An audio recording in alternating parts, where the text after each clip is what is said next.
I cook pretty well a few meals. And by a few meals, I mean 3 exactly.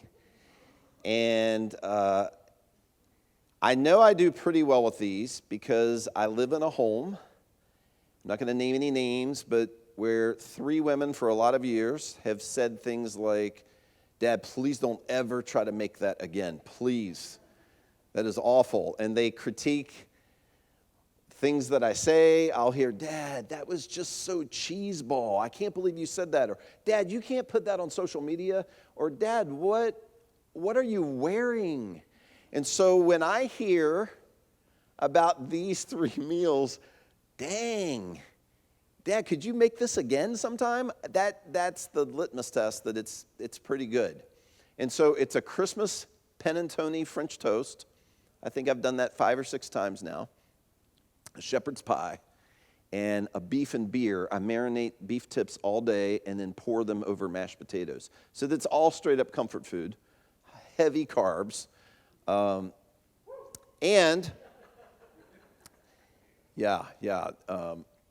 that's how I feel about heavy carb food, Doug. So I've learned that I can actually mess these meals up pretty badly, and at the very least, I slow down the cooking process, and it takes me like twice as long to make them if I don't make them regularly. If I don't cook these meals at least twice a year, I end up starting all over again. And if you're not a great cook, maybe you can relate to this. I hope somebody here can. I will tell Amy, "Hey, guess what? I'm cooking this week." And she'll be like, "Thank God in heaven, what in the world has happened?" And then I'll walk into the kitchen, and it's like I don't even know where to begin. If I haven't made the beef tips or the shepherd's pie since maybe last fall, or the panettone French toast since a couple Christmases ago, and I do make it only on Christmas, and I average about once every 3 Christmases. So when I'm about to do this again, I'll walk into the kitchen, and I'm like, I don't know where to start. I'll go to the store to get ingredients. I thought I knew, and I'm not even sure I know exactly what I need to get. And then I have to open up my recipe list, and it just slows the whole thing down. And it's actually not as good. And this is so similar to how it works in our spiritual lives. This is how it works when it comes to connecting with God. It's the same idea. Just like vision or an idea of the future, and you hear this at work and in the teams that we work on, vision leaks. When vision was crystal clear 2 months ago, if you don't keep it in front of your team, if you don't keep your eyes on it, it leaks out and you kind of lose the purpose or the direction. It's very similar to connection with God. If you don't practice connection with Him regularly, you can wake up, or when you're ready to reboot, or, I'm going to start again this week, it's like, where do I start? I don't know where to read. I don't know what God's shown me in my life. Has He shown me anything? I remember feeling close to God at one point. I don't know where to begin. And if you know that sense, if you know that experience, you're not alone. And I know what that has been like. Early in my faith and in faith crisis throughout life, certainly. And the antidote to this is practicing the way, the heart, the voice, the words of Jesus regularly. This is where we've been all summer. This is what we've devoted this summer to. Changing the model, the paradigm that a lot of us have grown up in, and certainly I would say the paradigm of the American church. The church is a place you go to for about an hour a week, and you hear things, hopefully, that encourage you and get you level set for your busy week ahead. That is a broken setup for failure paradigm. That is not the church Jesus created. Jesus calls us into practicing, becoming practitioners of what He brought, what He has spoken, the power that He holds. Twice in the Gospels, the 4 accounts of the life of Jesus here on earth, Matthew, Mark, Luke, and John, twice Jesus says, even early in the first one, Matthew chapter 7, Jesus says, You're building a future. Whether you know it or not, you're building a future.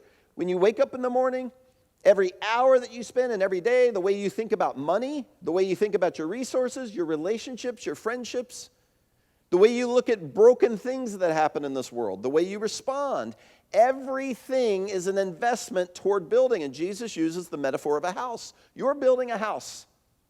And he says you're building one of two kinds of futures, or two types of homes. You're either building one that is not going to have a lot of substance or strength, and it will eventually collapse. Or you're building a house, a future of strength, something that becomes a safe haven, a safe harbor. And he says, you're either building a home, a future of strength by listening to my words and actually putting them into practice, or you're building a future that isn't a future of substance, it's not a future of strength, and it will actually end up disappointing you. You will become disappointed with your own future, the character that you developed, the way that you responded and invested into people, the kind of person that you became, the way that you used your efforts and talents and abilities and your weaknesses and your failures, the way that they were used to benefit and speak life will end up disappointing you because you didn't do those things. You didn't become that kind of person when you hear my words but don't actually put them into practice. Jesus is calling out people who go to church regularly and hear the words of Jesus, but then they get back to real life. They think real life is now I'm ready to get back to work. Jesus says those of us who actually devote our lives, we center our lives, our existence, our purpose around who he is, his voice, his heart, his character, his power, his unmatched strength. And we devote our lives to practicing who Jesus is, what he came to model in this world. We're the people that actually develop relationships and speak into lives and look back when we're in the future, look back at the harbor that we've become, the strength for others that we've become, the modeling of hope, supernatural hope. So we're going to look this morning at where we've been this summer. We're going to take these few minutes to remember, to review what we've talked about all summer long and what it is to practice, become practitioners of Jesus. And I'm going to start with a new scripture, just two verses actually, two statements out of Psalm 16. And I could choose so many contexts and places. I've chosen these two out of Psalm 16. We're going to start with verse 8. And before I actually read verse 8, I'm going to give you this scenario. What if I told you today that I have a couple close friends? I know quite a few real estate agents, but I know two or three that I would consider experts. And they've let me in on something. And I'm going to tell this to you today, that today, this is a scenario. I don't want you to get too excited. Today, until 5 o'clock, there's a house here in Loudoun County or Prince William County or Fairfax County, here in our proximity, it's a short sale, it's a foreclosure kind of situation, and it has to sell for $100,000, and all the assessors have said that when it can go back on the market in 60 days, it'll sell for $1 million. And these real estate agents have said it's not going to be made public for a couple more days. Somebody has the opportunity today. I guarantee, if you're not brand new here and I'm not just a perfect stranger, you trust me to some degree, you'd probably be interested or curious enough to just listen a little more. I don't know who these real estate agents are. Brad seems to trust them. Brad's such a great guy. I really trust him. I want to talk to Brad more about this. I bet it would pique your curiosity, right? Tell me more. Hey, Brad, I usually bolt after church and get in my car, but I'm going to linger today and try to chat with you for a few minutes. Well, I have something of the secret to how to walk in and sustain connection with God. I have this because God has given it to us in his story, and I've lived enough of this now. The failure of walking out of consistency with practicing the way of Jesus, and I've walked in enough consistency that I believe words like, this is the secret. This is some of the secret. This is the way to walk and sustain, walk in and sustain the close presence of God in your life, the voice, the words, the actual prompting of God's Spirit in your life.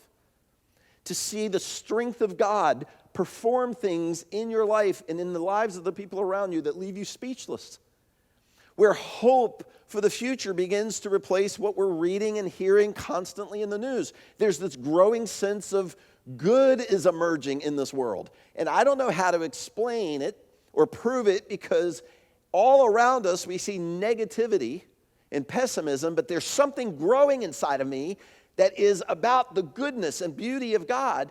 This consistent experience in your life, I'm confident. Maybe I'm audacious to say such a thing. Maybe it sounds even arrogant to say, I've got some of the secret here. God has given us the secret. If we'll pay attention to it, if we'll pay attention to the words of Jesus and actually put his words into practice. So one of many examples we could use today of setting this as our priority, Psalm 16:8. Because I set you, Yahweh. Yahweh is the Old Testament, the Hebrew people's word for God, specifically Creator God, source of life. This isn't just a religious title, like God up there somewhere. Yahweh meant the source of life, the creator of all that is good. That's all wrapped up in the name Yahweh. Because I set you, Yahweh, always close to me, my confidence will never be weakened. For I experience your wraparound presence every moment. Let's go 3 verses later to verse 11. Another because of you. You, Yahweh, creator of all life and that is good. Because of you, I know the path of life as I taste the fullness of your joy in your presence. At your right side, I experience divine pleasures forevermore. All right, now let me ask you this. Before we dive into this review of where we've been and what it is to be practicing the heart and voice and character and strength of Jesus. Do you ever hear something like this? One of these texts? Experiencing divine pleasures next to your presence. You ever hear something like that? And maybe you wouldn't say this out loud. You certainly wouldn't say this to Pastor Brad or to somebody at church that's really serious about their faith. But you think it. You think something like, experiencing divine pleasures next to your presence. All I can picture are angels and people happy forevermore as they gaze upon clouds in sunbeams shining or radiating from somewhere into somewhere else. And it seems really kind of boring or irrelevant. Seriously? This is supposed to speak life into my neighborhoods and into my work stress and into this like never-ending challenge of being a parent. If you think that when you hear words like this psalmist says, experiencing divine pleasures next to your presence, you're not alone. And you don't need to be afraid to say something like that to me. You may seriously think, young in my faith, I think, I can't let anyone know this. Definitely not my youth leaders. Definitely no one in church. But I think that sounds boring. Where is life in that? It's just, I'm old enough to refer to cartoons like Tom and Jerry. And they would give kids the paradigm of angels and demons. Clouds and bad places that look, and I'm telling you, so much of our theology is that kind of imagery instead of what God actually says.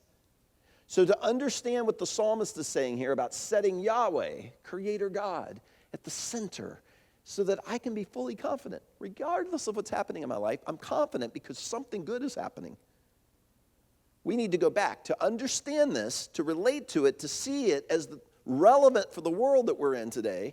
We've got to go back to the beginning. We're going to go back to the beginning of where we started this series, to the beginning of Genesis, the very beginning of God's story, Genesis 1 and 2.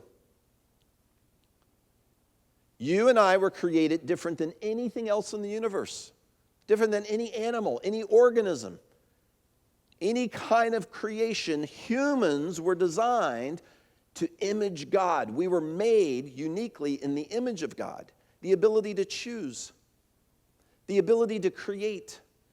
God's language in Genesis 1 and 2 is actually partnership language. We were made to replicate life, to continue the creating process.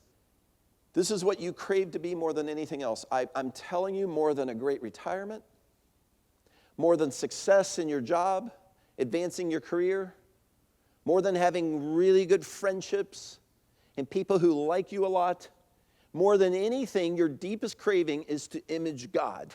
It's how you're hardwired. We're all made this way. And by chapter 3, we had screwed everything up.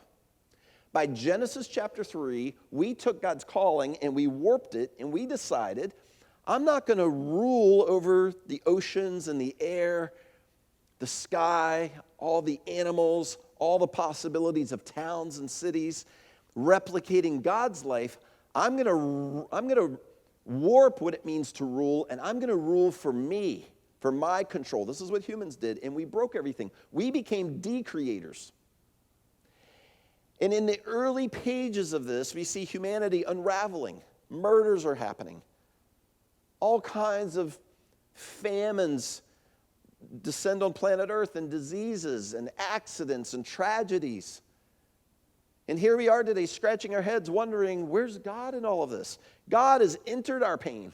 God has entered our mess. The story of God isn't that he's come and brought calamity or disconcern.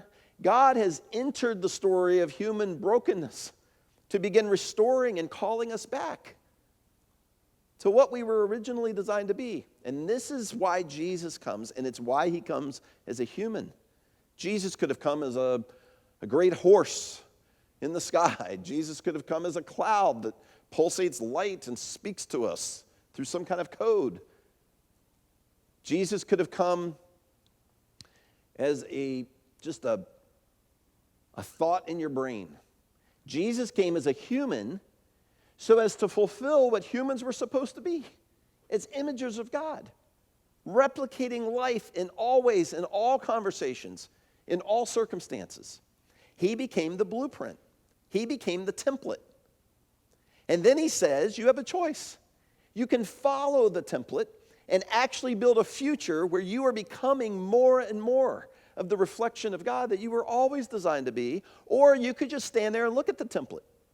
You could just stand there as your future's being built, some kind of future's being built. You could look at the correct blueprint and just look at it, or go to church and just hear it. Just hear it, hear about it, talked about over and over. You could put the blueprint into practice, the heart, the power, the voice, the words of Jesus, the character of Jesus, or you could just go to church and just listen and just talk about it.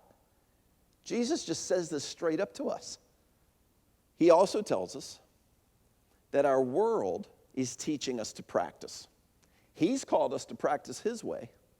The world, society, news, your parents, my parents, colleges, school, workplaces, our society teaches us to practice all kinds of things that leave us incomplete. We are taught to practice making our retirement plan really the center of our purpose, of our daily drive. We are taught to practice things like worry and anxiety. We are really good at this. We're really good at it. I mean, the Harvard Business Review article I read recently, more and more studies, this generation, it's just constantly, this generation, never has there been a generation on planet Earth so anxious, at least since studies have been done, so worried about today and tomorrow. We get really good at the things we practice. Jesus calls us to become whole again, to practice his way by becoming, the New Testament word is disciple. It means one who actually follows to become a master like the master. But a better word in English, a better translation would be apprentice. That's actually what disciple means. An apprentice, one who actually is apprenticing in the way of whole human, complete human. And so Jesus invites us to pursue what our deepest craving is. It's our deepest longing to become imagers of God, to become more human. We're used to saying about humans, well, I'm only human. No one's perfect. That's not the way we were designed. We were designed to be people who originally would have said, we're all reflecting God, his heart, his laughter, his beauty, his creativity. And Jesus invites us to become whole, to practice becoming what it is to be whole again. All right, so I'm going to end our time here. I'm going to wrap up the series here in this finale of the series by focusing on being super practical about practicing the heart, the voice, the character, the strength of Jesus. A few takeaways, and hopefully you've noted this already. This has been reinforced in you already. It is so desperately important for us. If we have any heart or passion or ambition to become who God designed us to be, we must first read his words. We must read his words. So many people have been taught or have the idea that God's words in Scripture are his religious book of duties and rules and laws. Who would read that?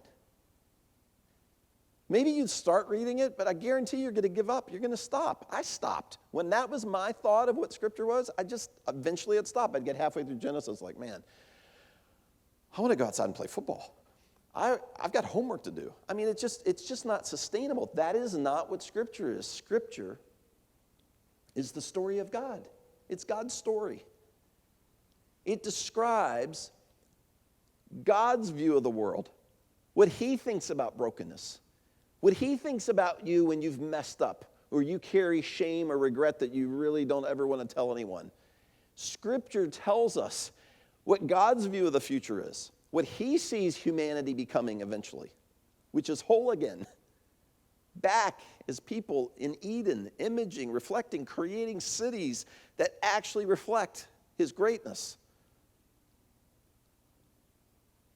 Scripture is the story of God's rescue plan to make humans whole again.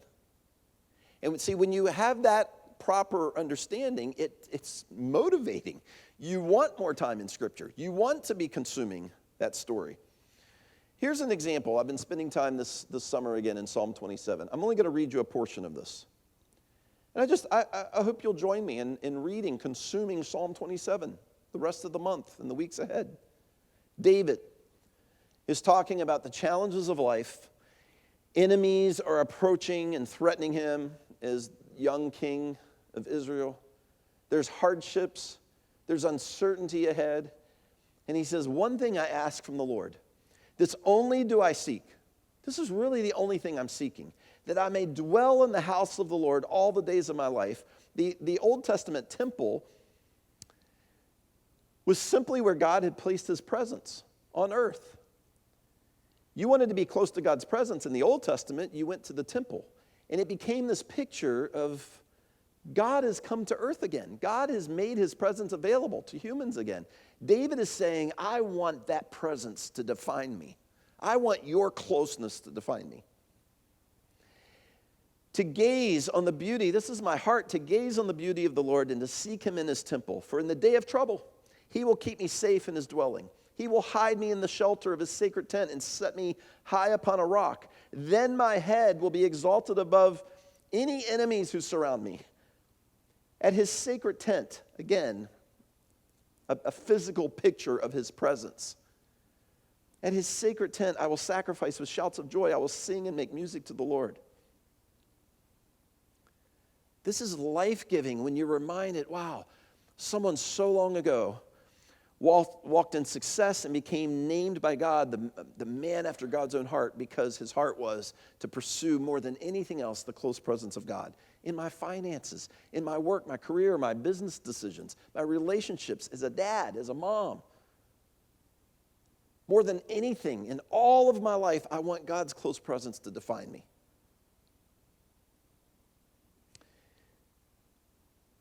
Pray your words of surrender. Consistently speak. Don't just read God's story of what he's up to, what his plan is to restore the earth. Respond. Don't just think, okay, God knows my thoughts.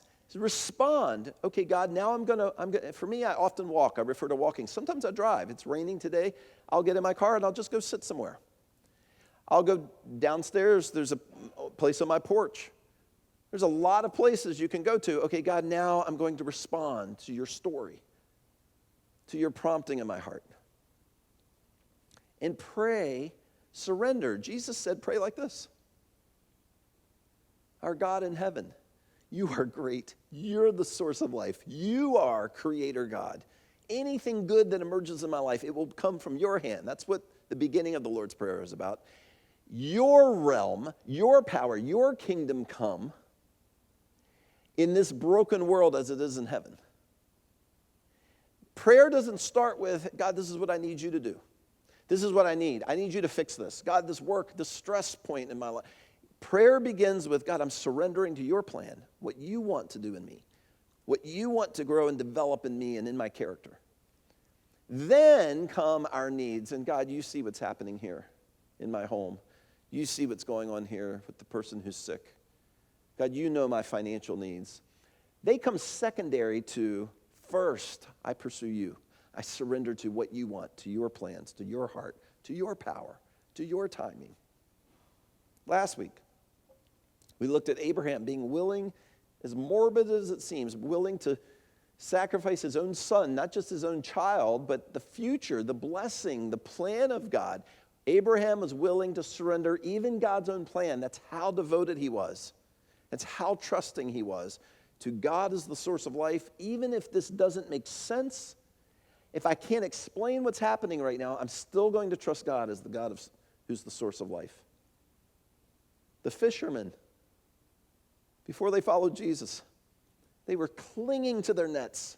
Jesus was trying to teach and talk to them. They couldn't let go of their work. And then they see the overwhelming power of Jesus, and they drop their nets and follow it. They surrender their nets, what they think is the source of defining their life, their future. Okay, the third practicum here, the third way of practicing who Jesus is. I struggled, like, do I really want to give them this? Are they really going to do it? Is this really the dramatic ending of the series, to write down what God's prompting in you, what God's speaking to you? I can't stress this enough. Write down what God teaches you. Actually write them down. Today, I have 8 or 9 old journals from the 1980s, 1990s, with a big rubber band around them, and that rubber band comes off still from time to time, and I read through things that God showed me or taught me. In recent years, my writing down is actually typing. It's a Google document. My journal of what God is showing me is a Google document. Sometimes it's 1 or 2 sentences. And sometimes it's a paragraph or multiple paragraphs. There's no rule to it. I just write down what God is teaching me, what he's changing in me, what he wants me to see, how he wants me to look at circumstances differently, what he's growing or developing in my mind and my heart. And I use the word journal, and I've noted here, don't use the word journal. People don't like that. Men don't like that word. Use the word note-taking. I wrote it. Use the word note-taking, not journaling. Guys, go with me on this. I know I'm generalizing here, which you're not supposed to do in this world today. I'm kind of, but it's generally, this is a hard concept. When I've taught this in a spiritual growth kind of lab, I mean, it's just always the men who are like, listen, I'll pray, I'll sit by the pond, I'm just not going to write anything down. It is a huge mistake. We have scripture today because people who experience God wrote down their experience. They wrote down what God was prompting in them or telling them. And you will forget the amazing takeaway that God shows you today or on Tuesday morning. 2 weeks from now, you'll forget what it was. I forget what they are. I'm telling you, early in the summer, I was supercharged. We're still meeting almost weekly. Regularly, we're meeting new people that are coming to Dulles. We're building relationships. Every wine and cheese that we offer, there's new people that are connecting. I was super excited about that. I had launched the series that I was really excited about, getting really good feedback. People are like, I'm going to practice. This is such perfect timing in my life, and I'm just in rhythm. I'm like, man, God is doing so much. And I kid you not, I woke up on like a Tuesday morning to go on my walk with God, and I'm like, what's going on in my life right now? I know I was excited last week. What was I excited about? I wrote some things down. I can't remember. I can't remember what God's doing in my life. Is he doing anything in my life? Am I a pastor? Yeah, I'm leading a church. What's wrong with me? It's like all I could see were meetings that day and deadlines and replying back to emails and text messages. And I know that's true of you. It's true of all of us. So I go back to my Google Drive. That's my note-taking note that says journal. My Google Drive says Brad's journal.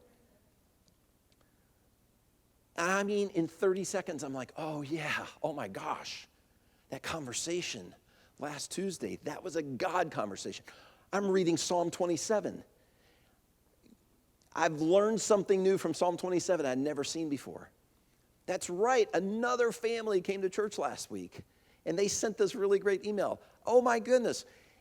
It takes seconds to remember what God's doing and teaching you and growing in you and what he wants to change in you. So I'm going to give you some examples, okay? Maybe this isn't necessary. I'm going to give you 3 or 4 examples from my journal, from my notes. The first one's from May 22nd, 2023. I tend to title kind of the takeaway here. This one's a little longer. My poured out cup must be refilled, I wrote.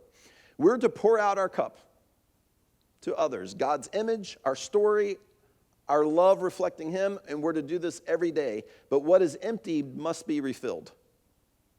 This is part of the empty feeling I'm suddenly battling. This is May 22nd. Over the past 2 weeks, after a month of such passionate messages, see, I'm referring to it back in May.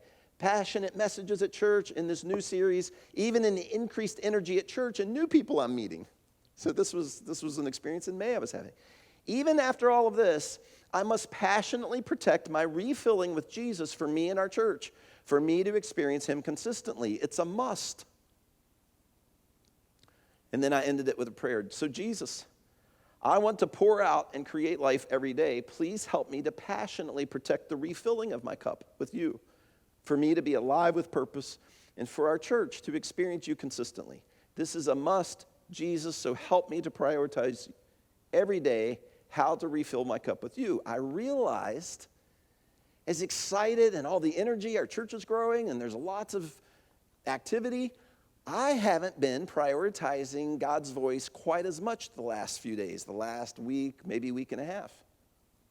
And I will end up empty quickly. Does that make sense? All right, and again, I didn't write this for anybody else to read. This is just for me. Some of these notes may not be crystal clear to you because it's just something that was to remind me later. Here's another example, July 1st. I titled it Psalm 27. I read it this morning and had forgotten how powerful it is. There are people here right now in these seats who should be reading Psalm 27 because of what you're doing, what you're dealing with at work, and what you're dealing with in relationships. It's my heart. What's said in Psalm 27 is my heart, and it captured my heart when I was very young in my faith. I'm going to attempt to memorize it this summer. And I'm not all the way through it. I haven't memorized, but I've memorized about 8 or 9 verses now. The Lord is my light and my salvation. That's how it starts. You know what that tells me? I was walking one day and I was just thinking about that first line. If you memorize that first line, the Lord is my light and my salvation. Whom shall I fear? I live in a world that can be dark. And he has entered every part of darkness that I'll ever face. He's my rescuer. See, I'm now taking his story with me on a walk. I don't even have scripture with me. It's here.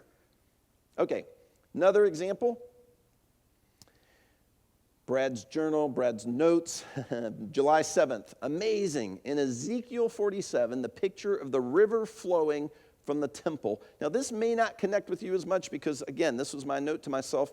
In Ezekiel 47, the picture of the river flowing from the temple, sounds boring, but hang on. The temple being God's presence and beauty, down to the Dead Sea, which at the time, in ancient times, was considered the deadest place on earth. God's river of life flowing from his presence to places like the Dead Sea, making everything alive. The temple river is a metaphor that represents God's restoring work in our broken world, even his plan to use his church to restore the earth, which results in the deadest place on earth, the Dead Sea, becoming fresh, Ezekiel 47 says, alive, teeming with fish of all kinds. Surrounded by fruit trees on all banks, trees that never wither and offer food and leaves that heal. Jesus said, come to me if you're thirsty, and I'll give you water to drink. The Dead Sea becomes Eden. The Dead Sea is going to become the Garden of Eden. Just like anything you can think of in this world or your life that's broken, Jesus has come to begin the restoring process. I was so fired up writing this. Exclamation points show up in my notes when I'm like, oh my gosh, God's speaking to me right now. I don't know if that means anything to you, but just reading it, standing here right now, I'm fired up again. God has come, sending Jesus as the source of all life, and in this case, he's pictured as a river that just makes everything alive, everything in its path. Okay, last example. Many dates through the winter and summer of this year, 2023, God has just brought me back and back and back again to the prayer. God, make your church. Jesus, would you make your church in me and in my neighbors, in our communities, the neighborhoods around us, would you make your church the most exciting idea on earth? That prayer has become powerful for me. I am praying it constantly because it's God's heart, and he's getting it deep into me. His church is not supposed to be this collection of a handful of people that are meek, and all the regular people are busy doing real life outside. This is what we think of church. Church is for people like us who are meek, just a small group who gather together. It's not for my neighbors. It's not for business leaders in our world. It's not for artists. It's for meek people trying to figure life out. That's not what God's church is supposed to be. God, change my thinking. Your church is supposed to be the most exciting idea on earth. Okay, these are just examples. If you don't write down what God shows you, you will forget it. You will look back on like, I remember feeling close to God a few months ago. Dang, I just feel so far from him. What was he saying? What was he teaching me? Do you see the importance of writing down? I've learned my connection with God. The deepest peace, the deepest joy, God doing beautiful in me and all around me is always my experience when I stop choosing time with God in prayer so that God will advance me, so that God will better my day, so that God will do what I need him to do in my life. Does he care about those things? Of course he does. But when my advancement is my priority with God, when that's why I spend time with him, me advancing, me getting ahead at work, me fixing these relational problems, when that's my priority, I quickly lose my spiritual focus and clarity with him. That's actually me trying to control God in my life. When I read scripture for his voice, when I pray for his plan and his power, also that I'm surrendering my agenda and wants to his agenda, to his wants, that's it. That's the secret. That's when I step into the movement of God in my life, the activity of God in my life.